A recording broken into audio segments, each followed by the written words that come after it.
Hey guys, welcome back to our channel. So this video is going to be our season 1 announcement, where we're going. Where are we headed? I gotta put my sunglasses back on because it's bright. Where we're going for season 1 of what we are now calling this traveling nest. And thank you to whatever subscriber mentioned that. That was fantastic. She's commented a few times. I meant to screenshot and share her name because that was one of y'all's ideas, and Great name. Yeah, we think it's genius. So All right. this So traveling nest, where are we season headed? 1. Well, where are we right now? Because we're sitting outside of a camper. It is sunny. We were gonna film this I have a before straw hat on. we were gonna film this before we left, but it was madness, so we Chaos. couldn't. Couldn't do it. Where are we going? Where are we? Where are we? We are in. Right now, we are in Charleston, South Carolina. And I do want to say, you guys, that if you want to follow in real time, because these videos and everything of our trips are going to run about a week to a week and a half behind, because there's just no way for us to keep them in sheer real time. logistics and making sure that we're actually living and experiencing the places that we are, we got to give ourselves a little bit of lead time to shoot, Right, edit, and by ourselves, he means upload, me. and So if you want to follow us on Instagram, then you can follow in real time. Like today, we took the kids rock climbing, like the rock wall climbing.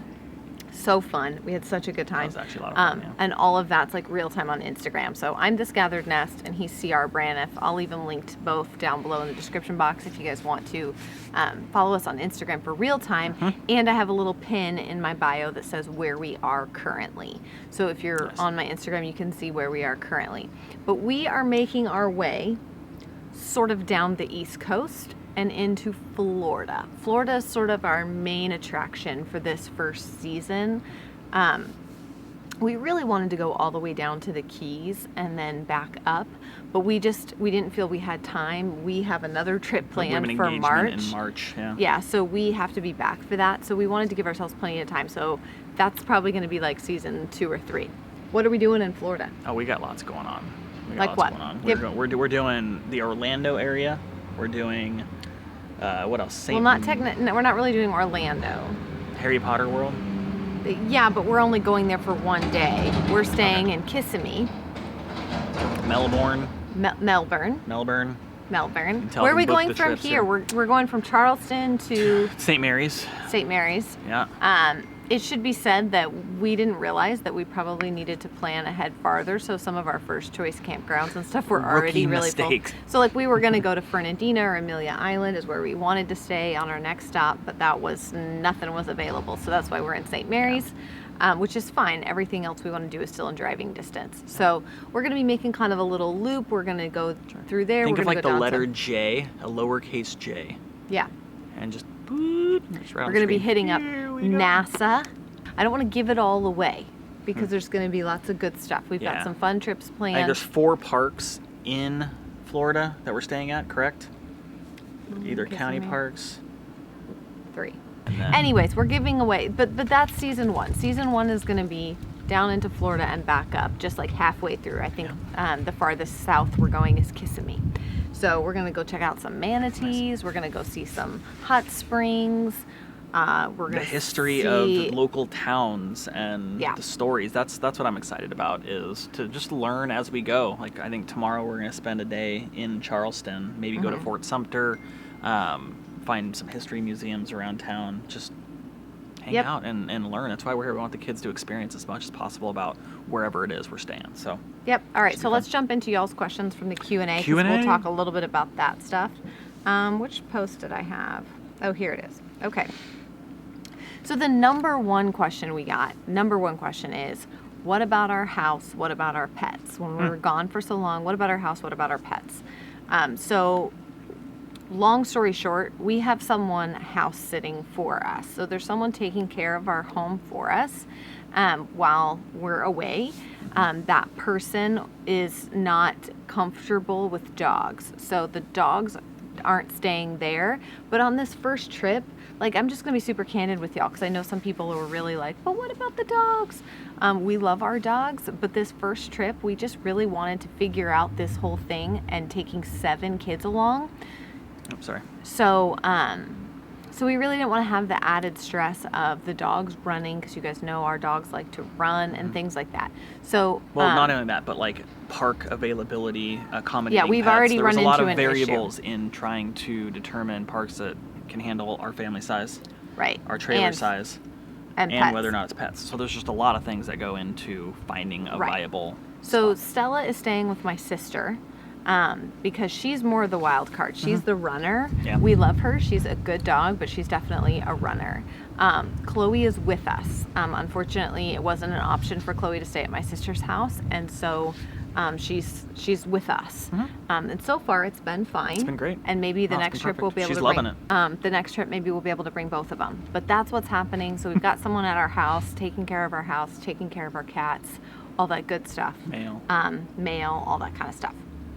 All right, so the next question, how are you going to deal with homeschooling while being on the road? Ooh, we brought our homeschool bins. We've got curriculum where we picked up where we left off. Not all of it, We're doing an obviously. abbreviated version of homeschool while we're on the road. There's certain subjects we didn't bring just because they have a lot of accoutrement and things that go with them. So we're focusing, like for history, we're focusing on where we're at, like the different states that we're in and the places that we're exploring there. That's kind of what we're using for history, as well as we've got some added stuff because this month is Black History Month, so we're adding in some stuff with that. Homeschooling's working pretty much the same way. We still have internet access and everything so the kids can do their online stuff in the camper. This question came up a lot. Being on the road, have you thought of ways to still have one-on-one time with CR? I've tried to muster up a solution to this, and I am not finding it. Yeah, we'll keep you updated. Yeah, more to come on that front. TBD.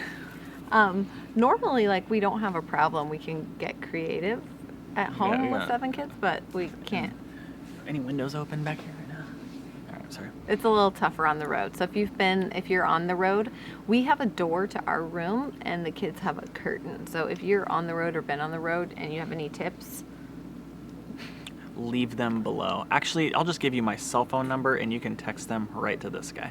Also, is it allowed to ride in the camper while it's being towed, or will you always be in the car? So we got lots of questions about this. We have a travel trailer, in videos and stuff. People are curious, like, so in a Class A RV, the kind that you drive, you can ride in it, obviously, while it's going down the road. The sofa, the dinette table, they usually all have seat belts. These kind of travel trailers, you cannot ride in. Nope, you pull can't the slides put, in, latch it up. Yeah, you have to close it all up, and nobody, I wouldn't even put a pet back there. You can't put people or animals or anything back there while it's going down the road. We also got a lot of questions about where the twins sleep. So you guys know at home we co-sleep, so that's our plan here as well. I will say it's definitely a little more cramped because at home we have a king-size bed and this bed is a queen, so it's a little more cramped, but the headboard of this bed has it's like enclosed, so you can actually sleep all the way up and in the corners. So the babies have been sleeping up and in those corners, and then we sleep in the middle.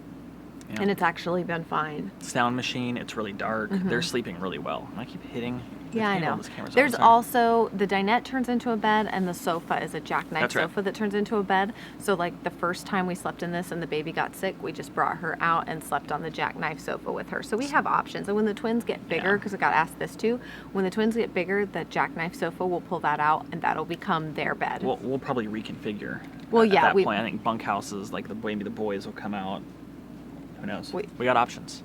Or the babies could just sleep on the bed. It's fine. We'll talk about it. We'll see. I'll talk about it. I'll find a solution. Do you have any specific plans to keep the kids occupied in the vehicle? Which one? Like like when we're traveling between places. Yeah. Here's the good thing is when we planned out this trip, we really tried not to go over like 4-hour commutes from park to park. 3.5 was kind of which is easy to do out here on the East Coast and in the South. Now, when we make our way west, I think we might have some extended travel days, but so far, 3 hours hasn't been bad. I mean, that's very manageable. My in-laws' place. We're listening to audiobooks. Yeah. And the kids also have their tablets or iPads. And we talk and hang out. Yeah, we just have conversations and stuff like that. So it's been fine. How are the kids adjusting to the camper? Obviously, this is our first real trip, but so far so good.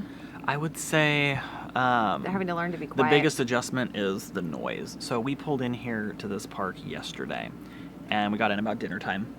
And it we was set up. You could hear a pin drop. And I'm looking around the park, and it's just like, listen right now. The only thing I hear is our TV from inside the trailer because the kids are watching a movie. It is just incredibly quiet. Now, everyone's very friendly and very helpful, but there just isn't a lot of activity. There's not a lot of kids. Yeah. There's a lot of 50 plus And so crowd. the biggest adjustment is making sure that all of our kids kind of just bring it down a notch or two. Yeah, Because they're used to talking over each other, and it's very loud very quickly. What are we doing for laundry while we're traveling? Oh. Laundromat. Laundromat right over there. I actually just went and found it. Yeah, and it's right next to a pond that has a sign saying there might be alligators in here. I meant to tell you that. Are you serious? Oh, yeah. What? Check out my Instagram stories. I just threw it up there. Oh, well, that's freaky. Okay. But it's nice. Watch your little dog. Not Watch in Chloe. Kansas anymore. Do you plan on doing any meet and greets at the places you're traveling to? We haven't planned that on this trip. Y'all, I have to be honest, it's hard to figure out how to plan things like that. Like we don't have like a whole like management team group people who plan stuff like that for us. And with 7 kids, safety is of the utmost importance. So it is a little bit more challenging for us to try to plan and manage something like that. I was actually wondering how you got your whole family on board with the idea of camping. I think I brought it to you. Yeah. Well, As this has does been like most things. so. First of all, this has been 3 years in the making. Yeah, we didn't This just has been come a up with long this. time. This has been set in motion a long time ago. We're all fortunate we're at a point where we're able to do it, but experiences over things. That's the message we're trying to capitalize on and instill in our kids is we want to experience life together, and this is a great opportunity to do it. And at a young age, I think especially with the girls, they're at an age where they're gonna remember a lot of this stuff. Oh yeah, the boys, they'll remember it. Noah and Jonah Yeah. will remember it. You remember stuff from when you were 7 and 5. yeah, I do. The I only do, ones who yeah. I think won't, and Rosie too. The only ones who I think won't remember will be the twins. Yeah. Okay, how long are we traveling for each season, and how many seasons question. are we going to do? So this first season, we're traveling for a month. Like I said, we have a trip in March that we have to be back for. Then when we get back from that trip, we'll start planning season 2. I'm hoping this year to do 3 or 4 big trips like this, where we're gone anywhere from 4 to 8 weeks at a time. Yeah. Somebody asked about Disney's Fort Wilderness. We have too many people. Can you believe that? What is that? Disney won't take is. our money. It's the Disney campground where you stay at when you stay at Disney. Oh. They won't take our money. We have too many people. Can you believe that? Can you That's imagine not how much uncommon. we would spend? There's a lot of campgrounds that are like 6 people max. Someone also asked if we're eventually planning on traveling around Europe or other continents, going to other countries. Eventually, we'd like to maybe like Airbnb it in certain places. But we'll see. It's a lot with plane tickets and everything. Like we just need to figure out what makes the most sense. But yeah, definitely that would be on the bucket list. Will you be able to have internet access? Yes. Yes. CR figured that out. That was a huge problem that needed to be solved, especially for our line of work and everything that you do. Obviously online, we had to stay connected. So went through a series of different options and what was going to work for us, and here we are shooting a video, getting ready to upload it. Jessica Cat said, "Yay, I'm so glad you loved the name I recommended. I think it sounds great." I think That was Jessica's her? the one Jessica? who did this. Thank you. This hashtag, this traveling nest. nest, Jessica. Are we going to add Jessica to our hashtag? No, maybe you can tag her. Who knows? I think that kind of answered everybody's questions. Like At I least least the the early biggest ones. questions were about the pets, the early ones. If you guys have questions as Yeah. we go, we can do more Q&As. We still have an RV tour video that we've got to put up. I think RV family, like a grocery haul video, that like Yeah. a meal planning one would be good. And then we're gonna do probably 2 or 3 vlogs per like location we stay at. So there's gonna be tons of content for you guys, and it's gonna be fun. We've got a lot of really exciting things planned. I'm excited. Oh my gosh, so. yeah. I'm so excited. Hopefully, we're really going to try our very best to make these vlogs really awesome for you guys. We're really stepping up our footage and everything so that they're really fun and make you feel like you've come along with us to where we're traveling. So, like I said, follow us both on Instagram if you want to be in real time. Apparently, he found gators at the laundromat, so you're going to want to probably see Just that. a sign that said there Noah might got be stuck gators. at the top of a 50-foot rock climbing wall and wouldn't come down, and they had to go after him. The lady had to go up there It's and a rescue mission on day 1. yeah, so good time so far, and we've only been here one day. So thank you guys so much for watching. We're so excited to kick off season 1. Subscribe to our channel if you have not already. And we'll see you guys in our next video.